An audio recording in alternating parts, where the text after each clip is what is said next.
What's up guys, it's Talon here, and in today's video we're going to be going over how you can improve your W keying skills by analyzing one of EU's top all-time controller players, and that is Letshe. But before I get into this for you guys, if you do enjoy my content or find what I'm telling you helpful, please drop a like on this video, hit that subscribe button, and turn on post notifications. Also, I recently just got my support a creator code in the Fortnite item shop. If you would like to support me in that way, use code TALON.FN #ad. But without further ado, let's just jump right in. Alright guys, as you can see on the screen we have Letshe's POV. This gameplay is going to be a near 20 bomb performance, 19 kills, and it shows a good mix of both the primal and the pump shotgun, how to use both shotguns and the different types of play styles. So I thought it was a really good thing to look at, especially with the season being so new. But we're landing Lazy Lake. Let's take a look at how he gets a couple of these kills. First kill is going to be a stream sniper dancing. It happens. You're going to see good movement right here. Opponent not knowing how to use the primal right there.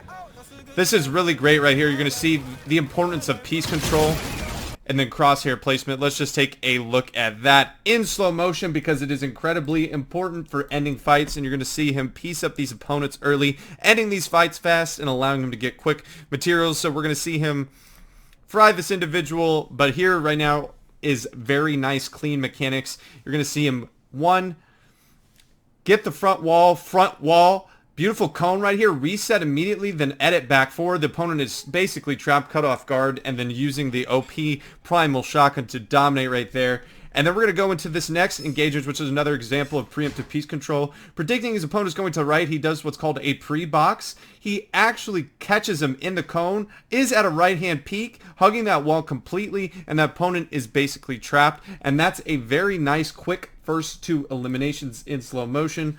Now, let's just jump into the next portion because this is a perfect... We'll kind of skip through this because he's talking about e-girls and yada yada. So he starts this particular engagement against his opponent, but he's low mats, which again, coming from Lazy is not a surprise. There's not really a lot of materials there. Good crosshair placement, recognizing the opponent's going to edit out. You're going to see him get cracked here for a significant amount of damage.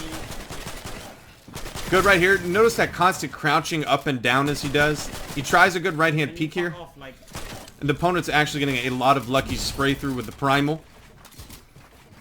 But only 7 builds, so he has to play incredibly slow.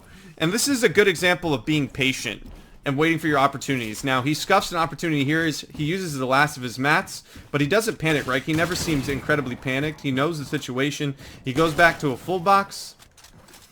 He has a ton of space created here to use to kind of recycle builds. And he's going to wait for his opportunity to pounce. Beautiful. The opponent's at a right-hand peak, doesn't see him edit through. He gets a nice little shield crack. He hears the opponent heal, but he can't go up, so he tries to break.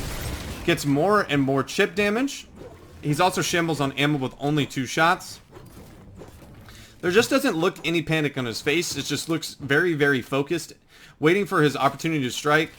Right-hand peek right here again as well. Taking smart peeks. Sees the opponent edit up and down. He uses the last 2 bullets and finishes the fight with no mats just by being patient and waiting for his opportunities and making the most of it. That is very important to do with no mats. Doesn't have a lot of mats here, but you're going to see what can sometimes happen. You're going to see a great example of piece control, but an opponent actually does a great counter. He full boxes right here.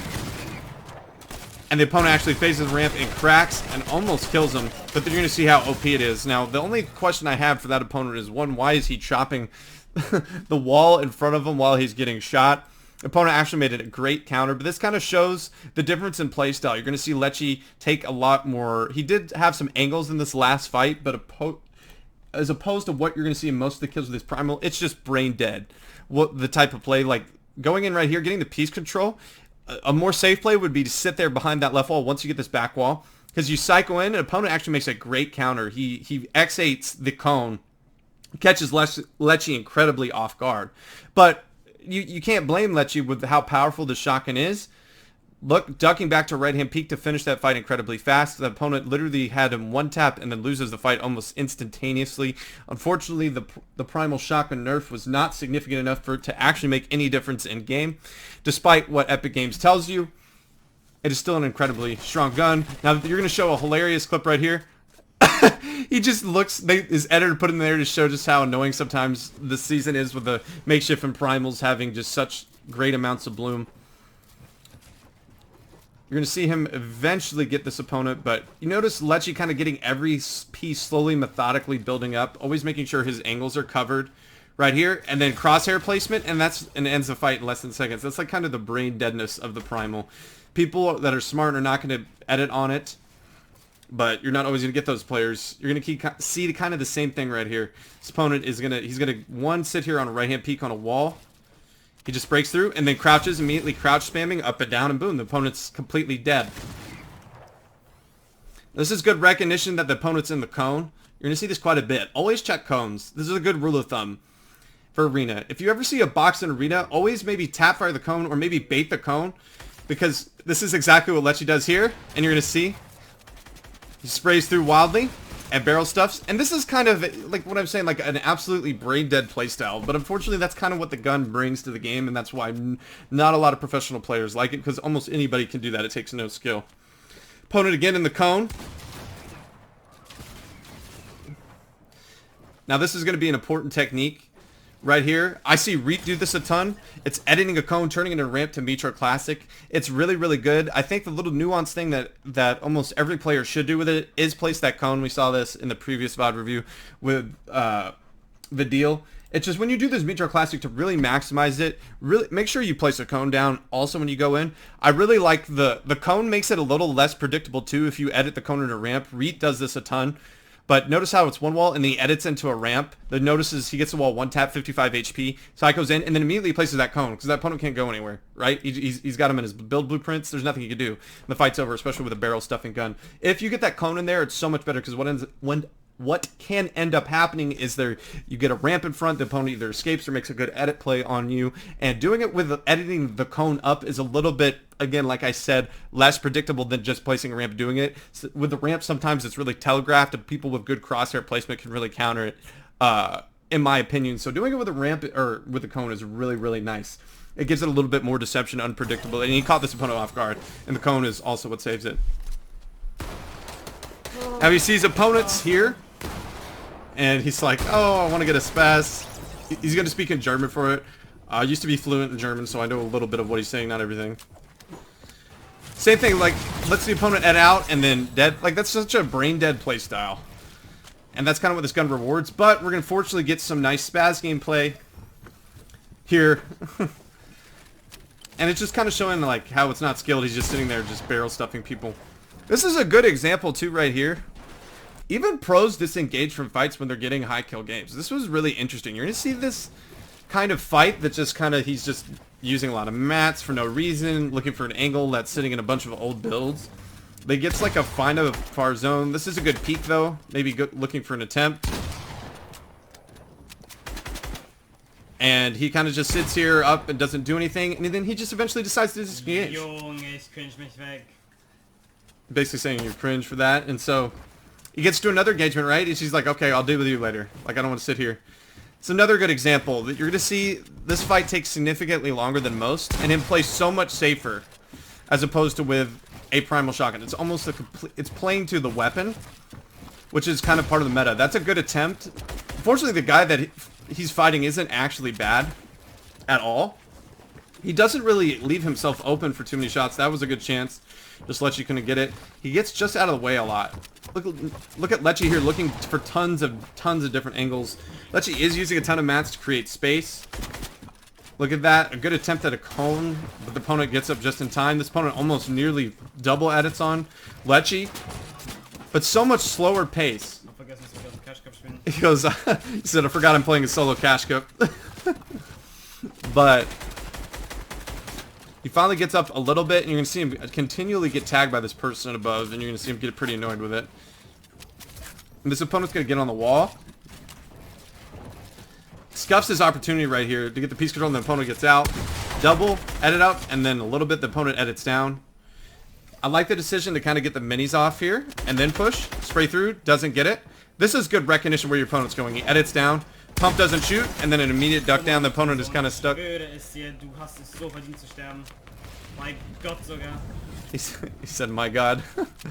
And then that's just a good example of, again, like the difference playstyle. You saw the primals, Bender safe, barrel stuffing, 50-50, yada yada. There's just a little bit more he just predicted where his opponent was going to be and then caught him off guard a little, just kind of a little bit of the same. Just seemed a little bit more safe and passive, right? And it cost him a lot of materials, but I think it was necessary. The opponent fighting wasn't actually horrible. He keeps getting shot at from this person on the mountain. It's driving him insane. This is a beautiful clip right here for so many reasons.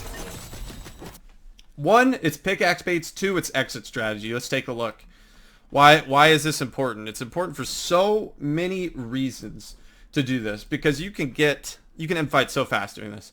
Gets right on a wall, pickaxe baits, and gets the opponent to go, oh, he's gonna double swing. Crack, boom.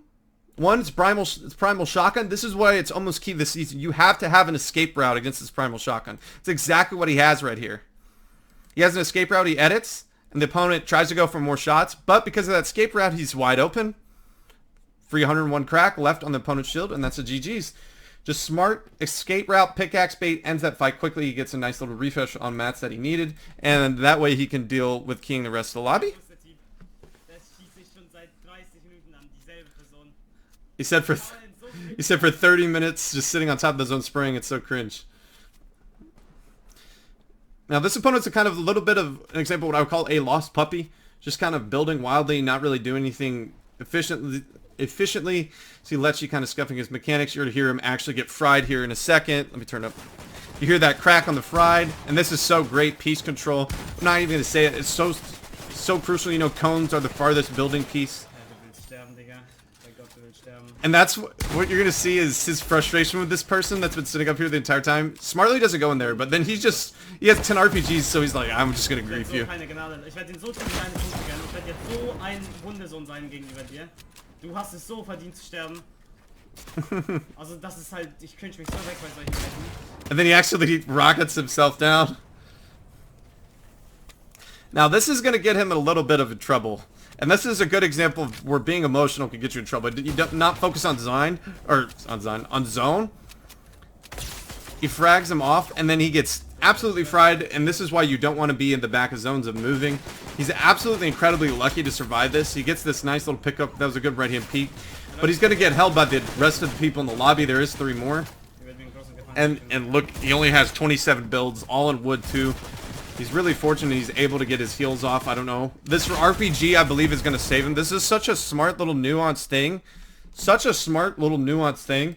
Right here, this RPG. Why is it important? Because this opponent is spraying at him constantly, and with wood mats, he's going to run out of mats soon. He has to get this pressure off him. An RPG is a great way to get pressure off you, because he has to counter this RPG. He has to counter. He's not going to sit there and spray and just eat an RPG. He's going to close up, right? Or build a wall or do something. Prevent him from spraying. This allows Letshe to get his heals off. He's going to actually be fortunate enough to get even a big shield off as the opponent rotates to zone. Even with 6 builds, the RPG is going to be his saving grace. I don't believe without this RPG he wins. He's kind of pressuring everyone around him to get him away. He kind of follows this guy. He gets this guy sort of isolated. 36. And he's going to use the RPG fantastically. Switch immediately to shotgun crack. Gets the front wall. Gets side wall, piece control, and immediate cone slide. End that fight fast.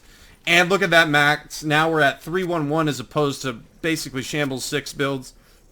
You're still also going to see, though, the problem with being in the backside of zone. He's gonna get fried off shield. Here again, and this is kind of not how to play the end game. I understand it's not super stacked. That guy's playing the most correctly. But Letshe, again, just so smart. Now, the opponent's shooting the shockwave launcher, or shockwave bow that's not a thing anymore. Look how important that was. That impact was so important for so many reasons, and just for so many mats. But let's just show some of the things that he does right there that make this impact incredibly just efficient. And it's just good recognition of where the opponent's going. He eats a little bit of damage, and he needs it, right? He's at 2-1. Last opponent is on high ground. He's like, okay, I see this little... I get a nice little crack. I get that front wall. I edit that back wall, cut him off. And then I'm like, okay, I'm going to duck back. I take a minimal damage shot, and then I return the favor with a nice little right-hand peek. I pick up all of these extra materials. It's not a significant amount, but it's enough to get him in. As you're going to see right here, it's enough to get him in. As opposed to him being wide open here when he's getting shockwave. But if he doesn't have these mats, he gets shockwave of zone and dies and loses this game. which I mean, it definitely can happen. He got 2 max pulls in this season again. Like, impacts are so incredible. Are so incredible. I mean, they're so important, not incredible. Wrong I word. They're so important. You need a harpoon or you need to be consistently getting impact. This is, again, such good use of the RPG. Cracks him down. Good recognition. You can just tell Letshe is just so experienced. Get him to break down, and then boom, the opponent on the high ground loses almost instantaneously. Probably should have focused Letshe as opposed to the other guy. That's part of the thing. Read the kill feed. If you see someone explode on your screen and it's Letshe, I would probably take my attention to that particular individual, especially in an in-game with not many players left. I want to make sure I grief Letshe if I'm the one that's up ahead on high ground, not trying to shockwave bow. Just tons and tons of AR pressure would have maybe helped that particular opponent out. But we saw a lot of different playstyles. You saw the stark contrast between the primal shotgun and the pump shotgun. The primal shotgun is in your face, brain dead, 50-50. I'm going to just out-aim you. I'm going to out-tap fire you with this ridiculously broken weapon. You saw it over and over, Letshe do it. We saw early on good amounts of piece control, and then later on towards mid-game, it was more about crosshair placement, letting opponents make edits on, checking cones. We saw that. And then we saw with the pump, looking for angles more often, right-hand peaks. It's just such a more skilled weapon, and that's what I feel like the biggest uprest in the entire community is that primal shotgun is so skillless. It creates such a skillless 50-50 brain dead play style, as opposed to the pump. It's like, yes, you need to look for your angles, you need escape routes, you need to pick out. It's so much more skillful to be good with, in my opinion. Yes, it has high amounts of damage, but the primal barrel stuffing, almost any, Ann Fishy, Benji Fishy's mom, can use a primal shotgun, I'm sure, and barrel stuff the AI in her games. You know what I'm saying? Like, it's not a high skill weapon. It requires no skill. But if you want to learn how to play it, if you're someone that's more comfortable with the pump, and I'm sure a lot of us are, especially if you're not a controller, I feel like a controller is probably a little bit easier this season. And maybe you're a mouse and keyboard player that's not too confident with their aim spraying around. Just take a look at what Letshe does to kind of make it significantly easier. Just switches the type of playstyle, looking for angles with the pump, and then when you have the primal, just more barrel stuff and crosshair placement, let opponents kind of do the work for them. A lot of smarter players are they're gonna play range a primal shotgun, but not a lot of players are just gonna sit there and open up on you because they have that pump and they're confident. Well, I mean, if you don't reset in time, you're absolutely dead. But guys, that is going to do it for today's video. I hope that you did enjoy today's VOD review. If you did, please drop a like on this video, hit that subscribe button, and turn on post notifications. And I hope I'll be seeing you in the next one. Peace.